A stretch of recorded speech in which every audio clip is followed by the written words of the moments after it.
നമസ്കാരം. കലാകൗമുദി ഓൺലൈനിലേക്ക് സ്വാഗതം. രാഹുൽ മാങ്കൂട്ടം വിഷയത്തിൽ കോൺഗ്രസ് ആകെ പെട്ടിരിക്കുകയാണ്.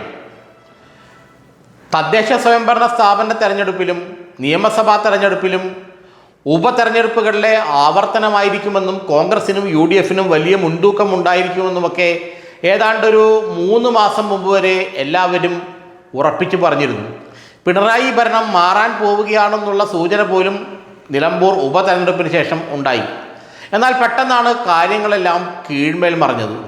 ഇപ്പോൾ കോൺഗ്രസ് അല്ലെങ്കിൽ UDF വീണ്ടും അധികാരത്തിൽ വരുമോ എന്ന് ഉറപ്പിച്ചു പറയാൻ ഉന്നത കോൺഗ്രസ് നേതാക്കൾക്ക് പോലും കഴിയുന്നില്ല.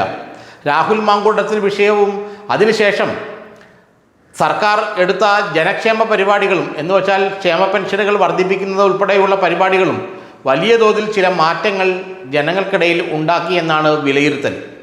അതുകൊണ്ട് 3ാം തവണയും ഭരണം കിട്ടിയില്ലെങ്കിൽ അത്ഭുതപ്പെടാനില്ല എന്ന് UDF നേതാക്കൾ പലരും പറയുന്നു. പലരും എന്നാൽ UDFിൻ്റെ ഉന്നത നേതാക്കളുമായി സംസാരിക്കുമ്പോൾ അവർക്ക് പോലും ഉറപ്പില്ല അടുത്ത തവണ ഭരണം ലഭിക്കുമോ എന്ന കാര്യത്തിൽ. ഭരണം ലഭിച്ചില്ലെങ്കിൽ പിന്നെ UDF എന്നുള്ള മുന്നണിയുടെ അസ്തിത്വം തന്നെ ചോദ്യചിഹ്നമാകും.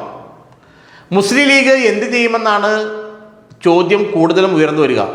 ഇനി അഥവാ ഭരണം ലഭിച്ചില്ലെങ്കിൽ എന്തായിരിക്കും മുസ്ലിം ലീഗിൻ്റെ നിലപാട്? എന്നാൽ മുസ്ലിം ലീഗ് നേതൃത്വം ബുദ്ധിയുള്ളവരാണ്. അവർ ഈ ഒരു അവസ്ഥ മുൻകൂട്ടി കണ്ടിരുന്നു. ഏതാണ്ട് ഒരു 6 മാസങ്ങൾക്ക് മുമ്പേ തന്നെ നിലമ്പൂർ തെരഞ്ഞെടുപ്പ് കഴിഞ്ഞ് വോട്ടേഴ്സിൻ്റെ അല്ലെങ്കിൽ വോട്ടിംഗ് ശതമാനമൊക്കെ അവർ കണക്ക് കൂട്ടി കേരളത്തിലെ മണ്ഡലങ്ങളെക്കുറിച്ചുള്ള കൃത്യമായ ധാരണ ലീഗ് നേതൃത്വത്തിൻ്റെ കയ്യിലെത്തിയപ്പോൾ അവർക്ക് തന്നെ സംശയം തോന്നി. നേരിട്ടുള്ള പോരാട്ടത്തിൽ ഒരുപക്ഷെ CPMനായിരിക്കും മുൻതൂക്കം. അങ്ങനെ വരികയാണെങ്കിൽ അടുത്ത നിയമസഭയിലും പിണറായി തന്നെയായിരിക്കും മുഖ്യമന്ത്രി കസേരയിൽ ഇരിക്കുക. അങ്ങനെ വരുമ്പോൾ എന്താണ് ലീഗ് ചെയ്യേണ്ടത്? കോൺഗ്രസിൻ്റെ വിധിക്ക് വിടുക എന്നുള്ളതല്ലാതെ വേറെ മാർഗമൊന്നുമില്ല. എന്നാൽ ലീഗിനൊരു പ്ലാൻ B ഉണ്ട്. UDFന് അടുത്ത തവണ ഭരണം ലഭിച്ചില്ലെങ്കിൽ എന്ത് ചെയ്യണം എന്നതിനെക്കുറിച്ച് വ്യക്തമായ ധാരണ മുസ്ലിം ലീഗിന് ഉണ്ട്. ആ ധാരണയെക്കുറിച്ച് ഏറെക്കുറെ പിണറായി വിജയനും അറിയാം. എന്താണ് ലീഗിൻ്റെ പ്ലാൻ B എന്നതിനെക്കുറിച്ച് മുഖ്യമന്ത്രി പിണറായി വിജയനും നല്ല ധാരണയുണ്ട്. കാരണം ലീഗിലെ ഏറ്റവും പ്രധാനപ്പെട്ട നേതാക്കളും പിണറായി വിജയനും തമ്മിലുള്ള വ്യക്തിബന്ധം എല്ലാവർക്കും അറിയാവുന്നതാണ്. അടുത്ത തവണ UDF അധികാരത്തിൽ വന്നില്ല എങ്കിൽ ഭരണത്തിൽ 3ാം തവണയും പിണറായി വിജയൻ വരികയാണെങ്കിൽ ഇടതുമുന്നണിയെ വിപുലീകരിക്കുന്ന ഒരു നിലപാട് പിണറായി വിജയൻ കൈക്കൊള്ളും. ഇടതുമുന്നണി വികസിപ്പിക്കുക അടുത്ത ഭരണം ലഭിച്ചതിന് ശേഷമായിരിക്കും. ഭരണം ലഭിക്കുകയാണെങ്കിൽ എന്ന് വെച്ചാൽ ഇടതുമുന്നണി മന്ത്രിസഭ 3ാം തവണയും തുടരുകയാണെങ്കിൽ തെരഞ്ഞെടുപ്പിന് ശേഷം പിണറായി മുഖ്യമന്ത്രി അതിന് ശേഷമായിരിക്കും ഇടതുമുന്നണിയെ വികസിപ്പിക്കുക. അങ്ങനെ വരുമ്പോൾ ഇടതുമുന്നണി ഇപ്പോൾ കാണുന്ന ഇടതുമുന്നണി ആയിരിക്കില്ല. ഇനി വരും കാലത്തേക്ക് എങ്ങനെയായിരിക്കും ഇടതുമുന്നണി എന്നുള്ള ധാരണ പിണറായിക്ക് നല്ലവണ്ണമുണ്ട്. അതുകൊണ്ട് തന്നെ ആ രീതിയിലുള്ള ചില നീക്കങ്ങളായിരിക്കും അദ്ദേഹം നടത്തുക.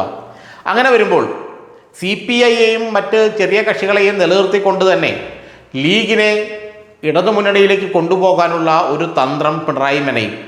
ഇത് ലീഗ് നന്നായി മനസ്സിലാക്കിയിട്ടുണ്ട്. അങ്ങനെ ലീഗിൻ്റെ പ്ലാൻ B എന്ന് പറയുന്നത് അടുത്ത തവണ ഭരണം കിട്ടിയില്ല എങ്കിൽ ഇവിടെ പിണറായിക്കൊപ്പം ചേർന്ന് ഭരണത്തിൽ ഏറുക. അതേസമയം കേന്ദ്രത്തിൽ BJPക്കെതിരെ കോൺഗ്രസിന് പിന്തുണ നൽകുകയും ചെയ്യുക. എന്ന് വെച്ചാൽ വയനാട് പോലുള്ള മണ്ഡലങ്ങളിൽ രാഹുൽ ഗാന്ധിയോ അല്ലെങ്കിൽ പ്രിയങ്ക ഗാന്ധിയോ ഒക്കെ മത്സരിക്കുകയാണെങ്കിൽ അവിടെ ലീഗ് കോൺഗ്രസിന് പിന്തുണ നൽകും. അഖിലേന്ത്യാ തലത്തിലും ലീഗ് കോൺഗ്രസിന് പിന്തുണ നൽകും. എന്നാൽ കേരളത്തിൽ CPMൻ്റെ പ്രമുഖ ഘടകകക്ഷിയായി ഭരണം പങ്കിടും. ഇത്തരത്തിലൊരു ദ്വിമുഖ തന്ത്രമാണ് ലീഗ് ആലോചിക്കുന്നതെന്നാണ് ഇപ്പോൾ അവരിൽ നിന്നും മനസ്സിലാക്കാൻ കഴിയുന്നത്. ലീഗിൻ്റെ പ്ലാൻ B എന്ന് വച്ചാൽ നെഹ്റു കുടുംബത്തെയും കോൺഗ്രസിനെയും അംഗീകരിക്കുക, അവർക്ക് പിന്തുണ കൊടുക്കുക. എന്നാൽ ഭരണം കിട്ടിയില്ലെങ്കിൽ UDFന് 3ാം തവണയും ഭരണം കിട്ടിയില്ലെങ്കിൽ ഇവിടെ പിണറായിക്കൊപ്പം ഭരണം പങ്കിടുക എന്ന് വെച്ചാൽ മതേതര പക്ഷത്ത് ഉറച്ചു നിന്നുകൊണ്ടുള്ള രാഷ്ട്രീയ നീക്കം നടത്തുക എന്നതാണ് ലീഗിൻ്റെ തന്ത്രം എന്നാണ് നമുക്കിപ്പോൾ മനസ്സിലാക്കാൻ കഴിയുന്നത്. ലീഗിൻ്റെ ബുദ്ധികേന്ദ്രങ്ങൾ അങ്ങനെയാണ് വെളിപ്പെടുത്തുന്നത്. എന്ന് വെച്ചാൽ പ്രിയങ്കയും രാഹുലും ഒക്കെ വയനാട്ടിൽ മത്സരിക്കുമ്പോൾ ലീഗ് അവർക്ക് പിന്തുണ കൊടുക്കും. കേന്ദ്രത്തിലും ഡൽഹിയിലും കോൺഗ്രസിന് ലീഗ് പിന്തുണ കൊടുക്കും. എന്നാൽ ഇവിടെ അടുത്തവണ UDF അധികാരത്തിൽ വന്നില്ലെങ്കിൽ പിണറായി വിജയനൊപ്പം ഭരണം പങ്കിടും. ഇതാണ് മുസ്ലിം ലീഗിൻ്റെ പ്ലാൻ B. ദ്വിമുഖ തന്ത്രം എന്നാണ് ലീഗ് നേതാക്കൾ ഇതിനെ വിളിക്കുന്നത്. അത് തെറ്റൊന്നും പറയാൻ കഴിയില്ല. കാരണം ഇവിടെ ഭരണം കിട്ടിയില്ലെങ്കിൽ പിന്നെ മുസ്ലിം ലീഗിന് ഇത് മുന്നോട്ട് പോകാൻ വലിയ ബുദ്ധിമുട്ടാണ്. കാരണം സ്വന്തം അണികളെ നിയന്ത്രിക്കാൻ അവർക്ക് കഴിയില്ല, അണികൾക്ക് മേൽ അവർക്ക് സ്വാധീനം ഉണ്ടാവില്ല. ഭരണമുണ്ടെങ്കിലേ കാര്യമുള്ളൂ. ലീഗ് പോലത്തെ പാർട്ടിക്ക് ഭരണമുണ്ടെങ്കിലേ കാര്യമുള്ളൂ. കാരണം അവരുടെ സാമുദായിക സാമ്പത്തിക താല്പര്യങ്ങളെല്ലാം നടക്കണമെങ്കിൽ ഭരണം തന്നെ വേണം.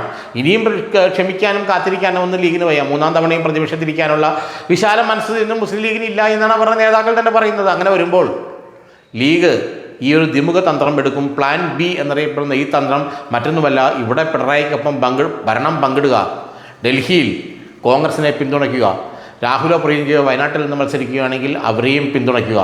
എന്ന് വെച്ചാൽ കേരളത്തിലെ കോൺഗ്രസ് നേതൃത്വമായിട്ട് യാതൊരു അടുപ്പവും തങ്ങൾക്കില്ല.